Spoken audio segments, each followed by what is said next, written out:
स्वागतम स्वागतम।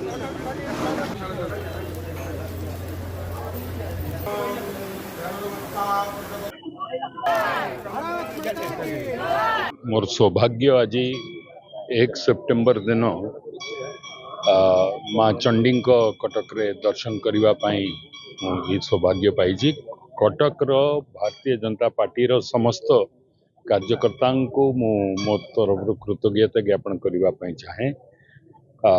इलेक्शन पूर्व अनेक प्रकार अनेक कार्यकर्ता ये पूजा पाठ करते भारतीय जनता पार्टी को सत्ता को आने एवं तांको पूजा जेहेतु सफल होईची मो सांगरे से माने जेते बेले भी जोगाजोग करुले मते अनुरोध करुले कि आसिक माँ कटक चंडी दर्शन करने। आज जेहेतु अन्य किछि कार्यक्रम थिला जोटा बातिल हो जाइछि वर्तमान पई कटक चंडी माँ को दर्शन करने भी कार्यक्रम आम जेहेतु कार्यक्रम रे रखिलु अन्य कार्यक्रम बातिल बा सत्वे आज माँ को दर्शन करिवार सौभाग्य मु प्राप्त करिछि।